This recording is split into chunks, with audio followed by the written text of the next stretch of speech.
초대교회는 성령님의 역사하심으로 말미암아 점점 더 제자들의 수, 구원받는 자의 수가 더해졌다. 이렇게 성경은 우리에게 밝혀주고 있습니다. 말씀이 선포될 때마다 기적과 표적이 일어났습니다. 하루에 3,000명이 주님께로 돌아오는 너무나도 놀라운 일이 있기도 했고, 예배 때마다 하나님의 영광을 보고 임재를 맛보았을 것입니다. 얼마나 흥분되고 얼마나 기가 막히게 아름다운 일입니까? 예수님의 공생애 때 이루어졌던 모든 일들이 초대교회의 성도들이 함께 주님 안에서 모여 예배하고 경배할 때 그대로 이루어졌다는 사실입니다. 예수 그리스도의 이름으로 선포될 때 귀신이 떠나가고 병든 자들이 치유함을 받았던 그 놀라운 일이 성령님의 임재로 말미암아 예수 그리스도 안에서 함께 그분의 이름을 높이고 찬양할 때에 동일한 기적과 표적들이 일어난 것입니다. 우리는 초대교회를 말하고 교회에 대해서 말하면서 항상 예수님과 우리가 동떨어져 있는 것처럼 말할 때가 많은데, 오늘날 이 시대에도 이 예배는 온전하게 이루어질 수 있다는 사실입니다. 한번 생각해 보십시오. 함께 모여 주님께 나아갈 때마다 진정한 회개와 회복의 역사를 경험해 보십니다. 예수님께서 행하셨던 모든 말씀 선포에 대한 깨달음이 오기 시작했습니다. 아, 주님이 이래서 이런 말씀을 하신 거구나. 산상수훈에 하셨던 말씀이 초대교회에서 말씀이 선포될 때 듣는 이들 안에 아, 정말 주의 말씀은 살아서 역사하는 능력이구나 하는 것이 그들 가운데에 경험되어졌다는 것입니다. 이것이 교회입니다. 사랑하는 여러분, 하나님의 교회의 가장 아름다운 모습은 무엇인가? 주님의 임재가 있다는 것입니다. 성령님의 충만함이 있다는 것입니다. 예수 그리스도의 십자가의 능력과 부활의 능력이 있다는 것입니다. 그래서 올 때는 죽은 자처럼 왔지만 주님을 만나고 주님을 경험함으로 말미암아 부활의 능력을 경험하고 이 자리를 나가야 하는 것입니다. 그것이 교회입니다. 세상에서 낙심하고 좌절된 마음으로 왔을지 모르나 그러나 주님 앞에 예배자로 나옴으로 말미암아 주님을 경험함으로 다시 새 힘을 얻어 성령의 충만함을 덧입고 다시금 예수 그리스도의 이름을 선포하며 힘차게 세상을 향하여 나아가는 믿음의 공동체가 바로 교회라는 것입니다. 오늘날도 이 일이 일어나야 한다는 것입니다. 함께 모일 때에 기적이 일어나야 됩니다. 병든 자들이 왔을 때에 누가 병든지 우리는 서로 몰라요. 그러나 주님 앞에 믿음으로 찬양하고 기도하고 간구할 때에 하나님의 역사가 성령님의 기름 부심으로 말미암아 나도 모르는 사이에 예배를 통하여 기적을 경험해야 합니다. 그것이 예배예요. 그것이 교회예요. 여러분, 교회를 무엇이라고 생각하십니까? 내가 좋아하는 사람 만나고 일주일 동안 그냥 한번 내가 말 통하는 사람 만나는 것이 교회가 아닙니다. 교회는 살아계신 하나님을 만나는 곳입니다. 교회는 주님의 능력을 경험하는 것입니다. 이곳에 와서 주님의 능력을 경험하지 못했다면 어쩌면 우리는 시간 낭비하는 거예요. 내 무너진 마음 예수 그리스도의 능력으로 새 힘을 얻지 못했다면 어쩌면 우리 그냥 이곳에 몸만 와 있을 뿐이지 우리의 생각과 마음은 전혀 다른 곳에 가 있는 것인지도 모른다는 것입니다. 초대교회 때 예수 그리스도 이름이 선포될 때에 악한 영들과 귀신들이 떠나갔습니다. 그래서 점점 더 거룩한 공동체가 되었습니다. 점점 더 하나님을 영화롭게 하는 하나님의 능력을 경험하는 공동체가 되어 시간이 가고 세월이 가고 모일수록 더 사랑하며 섬기는 공동체가 되었습니다. 그러면서 나오는 특징이 있습니다. 세상 사람들이 그 공동체를, 그 교회를 두려워했다는 것입니다. 왜냐하면 본인들과 다르게 살아가기 때문에요. 고난이 오는데 고난을 대하는 태도가 달라요. 시련을 당했는데 시련을 대하는 태도가 달라져요. 누군가 거짓말을 하고 나를 배신했는데 그 배신하고 나를 힘들게 한 사람들을 대하는 태도가 달라지니까 세상에 있는 사람들이 도저히 감당할 수 없는 사람이 되어가고 있다는 것입니다. 하지만 그들은 그렇게 두려워하기는 하지만 그 공동체를 존중하고 칭찬하고 따라가고 싶어 한다는 것입니다. 그로 인해 하나님께서 날마다 구원받는 자의 수를 더해 주셨습니다. 이것이 바로 초대교회의 모습입니다. 이것이 바로 오늘날 우리가 사모하고 따라가야 될 교회의 모습입니다. 사랑하는 여러분, 여러분의 삶을 세상 사람들이 보면서 두려워해야 합니다. 예수 믿는 사람이나 안 믿는 사람이나 똑같이 생각하고 똑같이 말하고 똑같이 행동하며 산다면 세상 사람들이 가까워질 수는 있을지 모르지만 우리의 모습을 통해서 예수 그리스도는 도저히 볼 수 없을 것입니다. 세상 사람들이 우리를 두려워할 줄 알아야 합니다. 왜냐하면 우리 안에 거룩한 하나님이 살아계시기 때문입니다. 여러분의 섬기는 삶의 모습을 통하여 세상 사람들이 범접치 못해야 됩니다. 왜냐하면 여러분의 삶의 모습은 살아계신 하나님의 아들 예수 그리스도의 삶이 되어야 하기 때문입니다. 그러나 그 두려움 때문에 세상 사람들이 범접하지 못하는 것이 나하고 가까워지지 않는 것이 아니라 오히려 더 사랑하고 더 존중하고 더 닮아가고 더 함께 하기를 원하게 되는 것입니다. 하나님께서 초대교회의 모습을 통해서 우리에게 분명하게 보여준 것이 있습니다.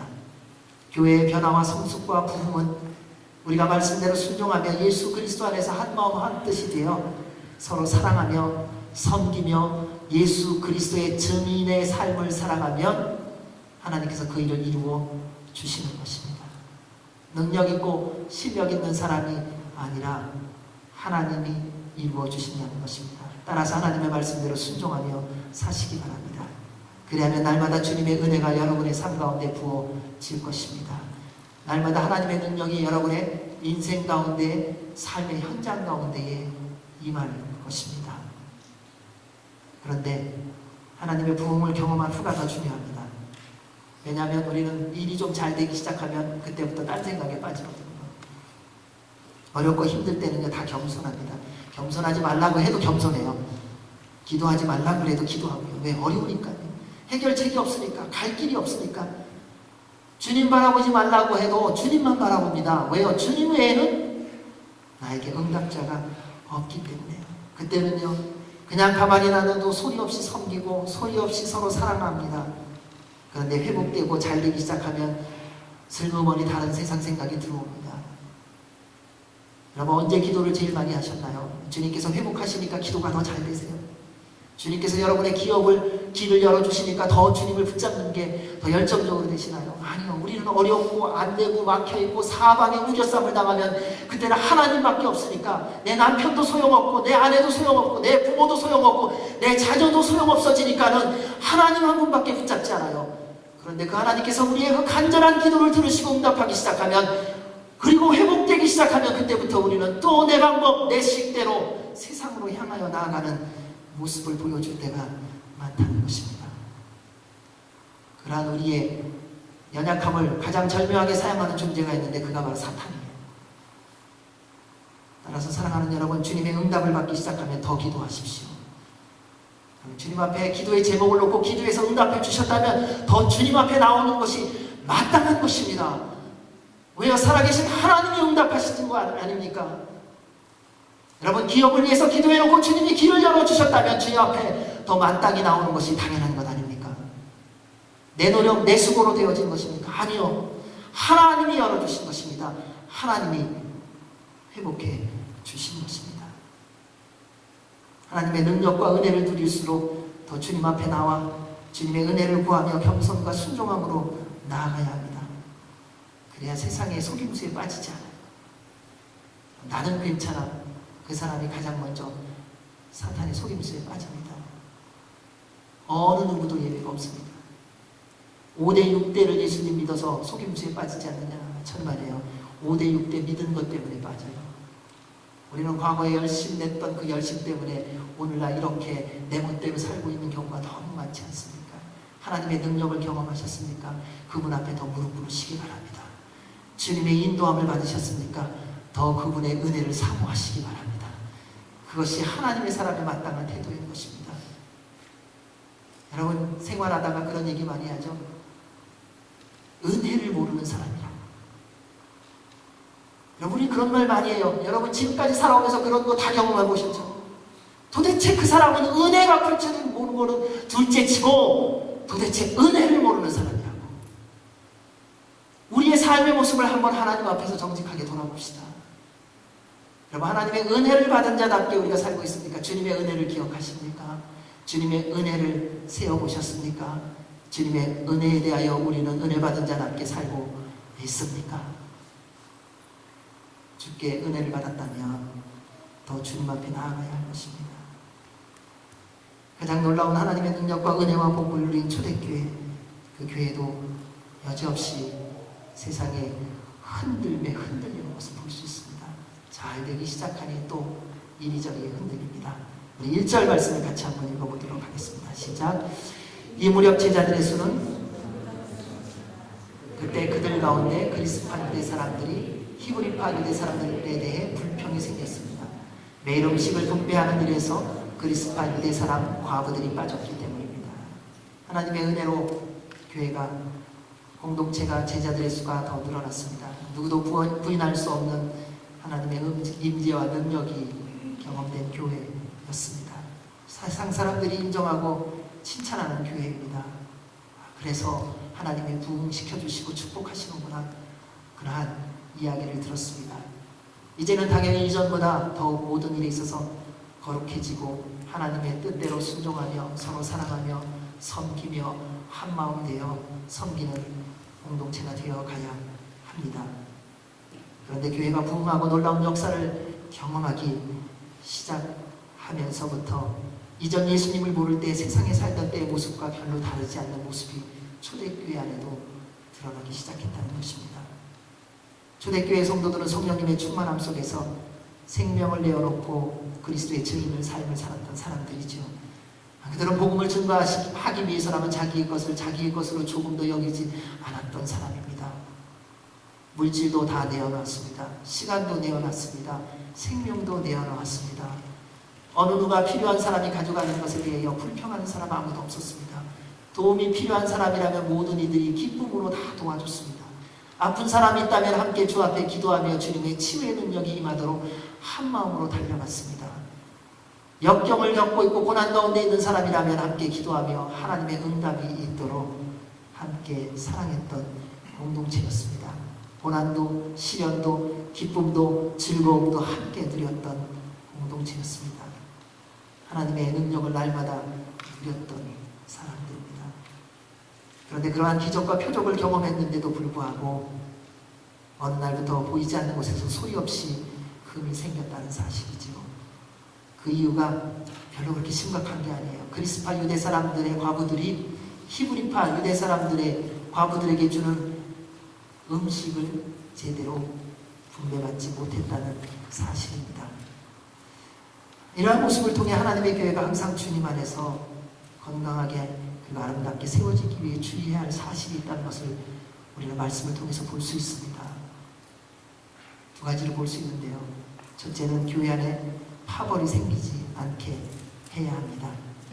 초대교회 안에 말씀을 보면 분명히 두 부류가 있었던 것을 볼 수 있습니다. 그리스파, 헬라파 유대 사람들, 그리고 히브리파 유대 사람들, 이 두 부류의 사람들이 있었던 것을 볼 수 있습니다.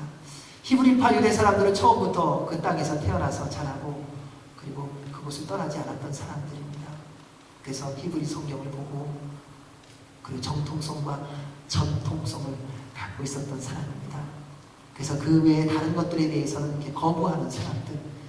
그래서 헬라파 유대인들은 이 포로로 끌려갔다가 다시 돌아온 사람들도 있고 하기 때문에 히브리파 유대 사람들에게 있어서 헬라파 유대 사람들을 인정하지 않는 그런 풍조가, 그런 마음들이 그들 안에 있었다고 합니다. 우리나라에도 그러한 동일한 일이 있었습니다. 예전에 신사참배 사건으로 말미암아 고신파, 예장파 이게 갈라졌습니다. 그리고 주장하는 건 딱 한 가지입니다. 우리가 정통이라는 거예요. 내가 지금까지 그 자리에서 끝까지 고난과 시련을 겪으며 그 자리를 지켰다는 겁니다. 당신들은 고난과 시련이 있을 때 이 자리에 없었다는 거예요. 그것이 히브리파 유대 사람들의 주장이기도 해요. 우리가 그 고난과 시련이 있을 때 헬라파 유대인들이요, 당신들은 우리하고 함께 있지 않지 않았습니까? 맞는 말이에요. 논리로 말하면 타당한 말이기도 합니다. 그런데 그것에 대해서 하나님의 말씀은 그러지 말라고 하는 것입니다. 초대교회 안에 분쟁에 불씨를 안고 있었죠. 하지만 서로 다른 유대인들이 함께 교회를 세우도록 허락하신 하나님의 뜻이 무엇이 있겠는가 한번 생각해 봐야 됩니다. 하나님 안에서는요, 빈부귀천이 아무 소용이 없습니다. 하나님 안에서는요, 남녀노소가 상관이 없다는 것입니다. 하나님 안에서는 실력이 있고 없고 한 사람이 아무런 구별이 없다는 것입니다. 주님 안에서는 모두가 다 그냥 멜팅되는 것, 예수 그리스도 안에 들어오면 가장 큰 특징이 뭔지 아세요? 내가 밖에서 사장이었냐, 회장이었냐, 내가 기업의 대기업의 CEO냐, 아니면 내가 청소부냐, 상관없이 예수 그리스도 안에 들어오는 순간 예수 그리스도의 보혈로 말미암아 그 모든 것이 다 씻겨지고 성령님의 불로 말미암아 다 녹아져 하나 되는 공동체, 그게 바로 교회입니다. 밖에서 내가 어떤 사람으로 살았느냐, 세상에서 내가 어떤 수준의 삶을 살아가느냐가 아니라 주님 안에 들어오는 그 순간 우리는 세상의 내가 아니라 예수 그리스도 안에서 하나님의 자녀인 내가 되는 것을 믿으시기 바랍니다. 그래서 그동안의 나의 삶이 어땠느냐, 하나님은 그걸 물어보시지 않으세요. 내가 지금 예수 안에, 그리스도 안에 있느냐, 이 한 가지를 물어보시는 것입니다. 왜냐하면 그 안에 거할 때 우리가 하나 되기 때문입니다. 그게 바로 교회라는 것입니다. 인종이나 삶의 배경을 뛰어넘고 함께 가기를 원하시는 하나님의 마음입니다. 세상에서는 문제가 될 만한 일입니다.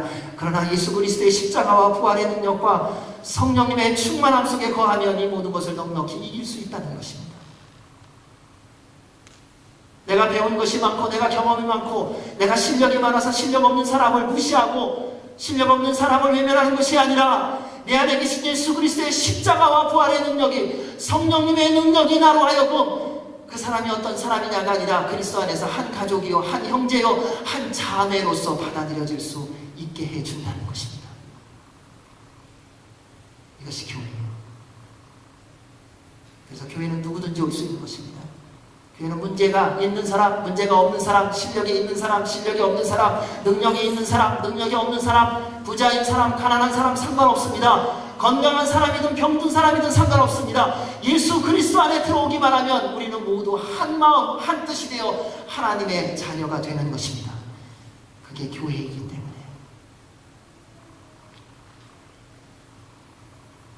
그런데 교회가 성장하고 부흥하니까 슬그머니 어둠의 모습이 파벌이 다시 살아났다는 것입니다.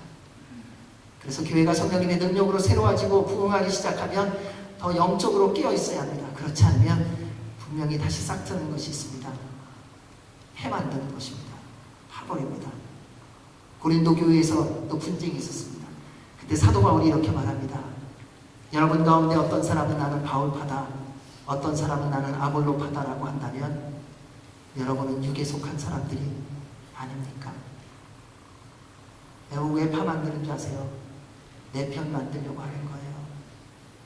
여러분 문제 생기면은 누군가 사람 만나서 얘기하죠. 왜 얘기하세요? 내 편 만들려고요. 내가 잘못한 거 인정하려고 말하는 사람 없더라고요. 다 내 편 만드는 거예요. 미리 내가 그렇게 했던 이유를 내가 쫙 설명하면서 다 내 편을 만드는 거예요. 왜요? 처음 듣는 게 제일 많이 믿어지거든요. 그게 옳으냐 그르냐가 아니에요. 처음 듣는 소식이 우리는 듣는 대로 가장 먼저 많이 사실인 것 같고 그렇게 믿어지더라고요.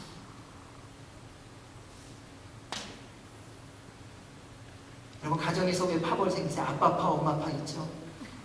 우리가 그거 만들잖아요. 애들 3명 4명 되면요 다 불러놓고 얘기해. 엄마 없을 때 너 아빠가 좋아 엄마가 좋아. 애들은 다 알아요. 아빠가 최고. 끝나고 아빠가 저 화장실 가면 밥 먹는 사이에 엄마가 다 부르잖아요. 너 아빠가 뭐 먹으면 애들이 또 알아요. 또 대답을 안 해. 다 알았어요. 그래서 이거 비밀이에요. 그래, 그거 비밀을 지으래. 너 엄마가 좋니? 아빠가 좋니? 그럼 그 한 사이에, 그 몇 시간 안 되는 사이에 아빠가 좋았다가 엄마가 좋았다가 하는 거예요. 그럼 파벌은 뭐 꼭 무슨 정치의 모임에서만 있는 건가요? 아니요. 가정에서부터 시작되더라고요. 다 내가 좋아하는 애 내 편으로 만들려고 해요. 내 맘에 드는 아들, 내 맘에 드는 딸 다 내 편 만들려고 하고요. 이것이 직장에 가도 마찬가지 아닙니까? 내 마음에 드는 동료 있으면 다 내 편 만들려고 합니다. 하나님의 공동체는 어떻습니까? 동일한 모습이 있지는 않은지요. 따라서 어떤 모양이든 파벌이 생기지 않도록 해야 합니다. 이를 위해 첫 마음과 첫사랑을 잃지 말고 오직 예수 그리스도를 중심으로 모여야 합니다. 그리고 항상 하나님의 은혜를 구하고 성령님 충만함으로 서로를 품고 가야 합니다. 왜냐하면 하나님이 함께 가라고 말씀하셨기 때문입니다. 그리고 항상 상대방의 은혜를 좀 구해야 됩니다. 하나님 나와 하는 형제, 나와 함께하는 자매를 축복해 주십시오. 우리는 우리를 위해서 복받기를 원하는 기도 무엇이든 충분히 하셨어요. 이제는 함께 가야 하는 믿음의 형제자매를 위해서 기도해야 돼요. 하나님, 고난 가운데 있는 내 형제를 회복해 주십시오. 병중에 있는 자매를 주님 치유하여 주십시오. 이제 우리의 기도 제목은 하나님의 공동체 안에서 하나됨의 특징은 그렇게 그리스도 안에서 함께 기도하며 주의 은혜를 구하며 중보기도하며 한마음 되어가야 하는 것입니다.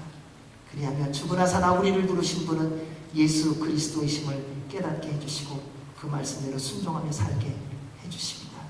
그러면 주님께서 우리를 하나로 묶어주세요. 주님께서 말씀하셨어요. 성령의 하나 되게 하신 것을 어떻게 지키라고요? 힘써 지켜야 됩니다. 누군가가 지키면 지키는 것이 아니라 내가 먼저 힘써 지켜야 됩니다. 내가 먼저 하나 되려고 해야 합니다.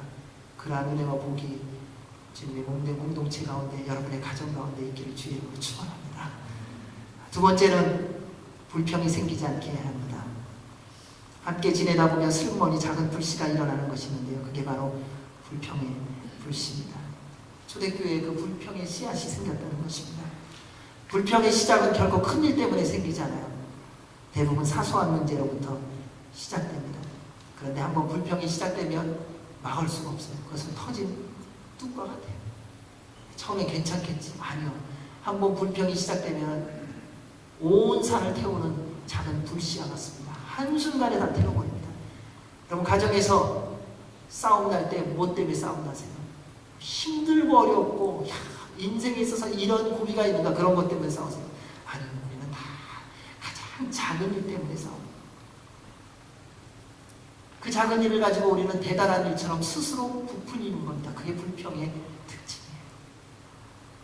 그래서 불평이 시작되면 증상이 있습니다. 그래서 내가 불평인지 아닌지 이걸 체크업해 보시면 돼요. 불평이 시작되면 언제나 다른 사람 탓입니다. 내 탓 아니에요. 나는 그러고 싶지 않았는데 다른 사람이 그렇게 만든 거예요. 나는 정말 참고 싶었는데 도저히 내가 참을 수 있는 그 기준을 넘어가게 한 사람이 바로 그 사람이다. 나는 정말 내 아내를 사랑하고 싶었는데 아내가 나의 속을 뒤집었는데 내가 30년을 견뎠다는 거예요. 내가 자녀를 끝까지 잘해주고 싶었는데 내가 해도 너무하다는 거예요. 다 남 탓이에요. 남 탓이에요. 두 번째는요, 상황과 여건 탓이에요.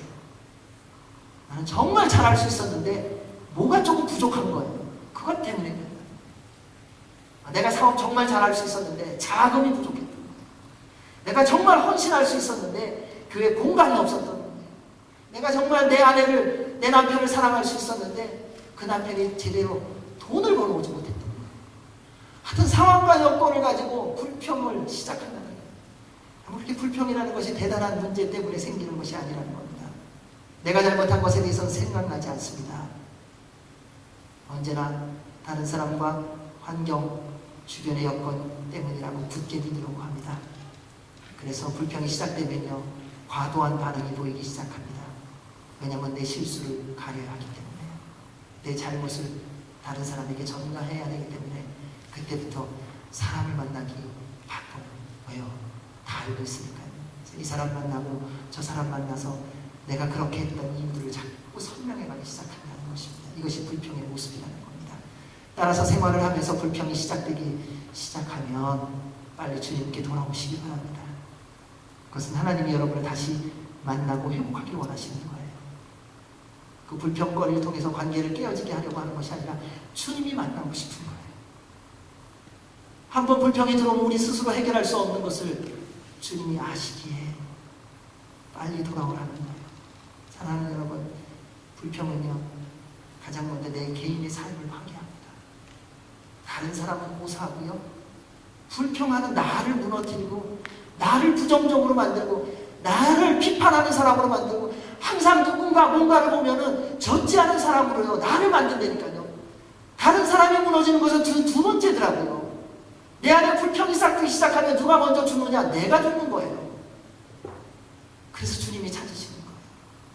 내가 죽기 시작하니까 내 옆에 사람이 같이 죽기 시작해요. 왜요? 죽음을 보는 사람은요 늘 죽어지기 때문에요. 불평하는 사람과 늘 옆에 있으면 불평을 담더라고요. 원망하는 사람과 늘 함께 있으면 원망을 담더라고요. 판단하는 사람과 늘 함께하고 있으면 어느 틈에가 말하고 보면 내가 판단하고 있더라고요.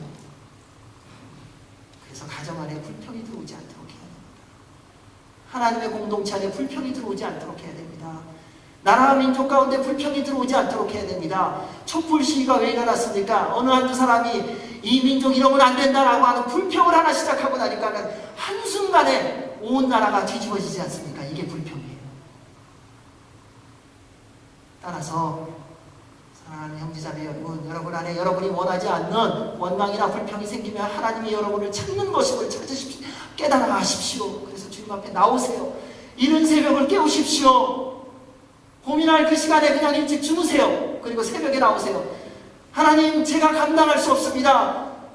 제가 칭찬하고 싶고 인정하고 싶고 찬양하고 싶은데 제 입에서 자꾸 불평이 나오고 원망이 나오고 판단이 나옵니다. 도와주십시오. 그걸 도와줄 분은 하나님밖에 없어요. 여러분의 노력으로 되지 않아요. 여러분의 아내가 그걸 도와주느냐? 아니요. 남편이 도와주느냐? 아니요. 우리는 서로 인정하고 동감대를 가지고 함께 불평의 불씨를 더 지펴가지 주님의 말씀대로 살아가기가 쉽지 않다는 겁니다. 따라서 주님 앞에 나오십시오. 그러면 주님께서 십자가의 보혈로 덮어주십니다. 성령님의 불로 태워주십니다. 그리고 다시금 하나님의 사랑, 하나님의 가정, 하나님의 교회, 하나님의 나라로 이전보다 더 아름답고 복되게 회복해 주십니다. 이것이 우리 하나님 아버지의 마음이에요. 하나님 아버지는 여러분이 하나님의 가정으로 세워지길 원하세요. 하나님은요, 여러분이 하나님의 사랑으로 세워지길 원하세요. 하나님은요, 여러분이 섬기는 그 직장이 여러분 때문에 하나님의 직장이 되길 원하세요. 하나님은 여러분 때문에 여러분이 함께 모여 예배하고 섬기는 주님의 교회가 하나님의 교회가 되길 원하세요. 하나님은 여러분이 사는 이 땅이, 여러분이 소속된 대한민국이 여러분의 기도와 여러분의 삶의 모습 때문에 하나님의 나라가 되기를 원하십니다. 그래서 주님 앞에 나오셔야 하는 것입니다. 그를 통해 그 놀라운 회복을 경험하시기를 주의 이름으로 축원합니다. 우리 2절에서 4절 말씀 읽겠습니다. 시작. 그리하여 12사도들은 제자들을 모두 불러놓고 말했습니다. 우리가 음식을 분배하는 일로 인해 하나님의 말씀을 가르치는 사역을 소홀히 여기는 것은 옳지 않습니다. 형제들이여, 여러분 가운데 성령과 지혜가 충만하다고 알려진 사람 7명을 뽑으십시오. 그러면 그 임무는 그들에게 맡기고 우리는 기도하고 말씀을 가르치는 일에 온 힘을 기울이게 했습니다. 여러분, 인생 가운데 문제가 생기면 해결하는 방법은 딱 하나입니다. 여러분의 부부관계에 문제가 생길 때 해결할 수 있는 길은 딱 하나입니다. 가족 안에 어려움이 생기고 해결할 수 없는 난제가 생길 때 해결하는 길은 딱 하나입니다. 여러분의 직장 가운데서 여러분이 견디다 못해 쓰러지고 해야 되나 말아야 되나, 맡겨주신 기업을 가지고 어떻게 해야 되나 고민하고 갈등과 혼란과 사방에 우겨싸움을 당할 때에 해결할 수 있는 길은 딱 하나입니다.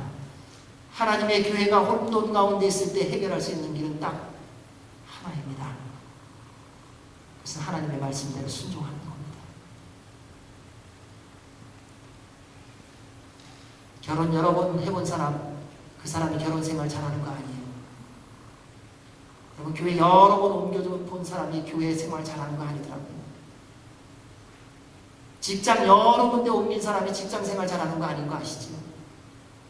이 사업 저 사업 해본 사람이 사업 잘하는 거 아닌 것도 아시지요?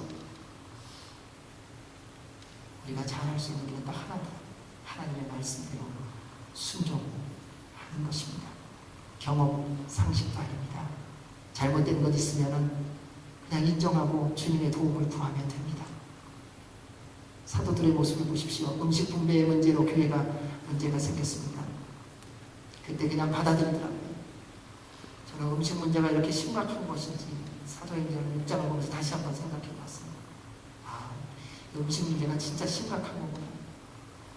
저도 여기 와서 음식 문제 때문에 심각한 어려움을 겪었던 사람이에요. 지금도 겪고 있기는 해요.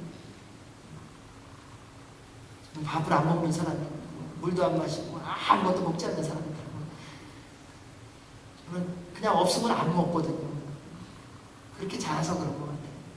아침에 일어나서 먹을 게 없으면 그냥 물 한 잔 마시고 오늘 하루 그냥 지나가는 거예요. 왜 밥이 없는가? 그게 고민이 아닌 거예요.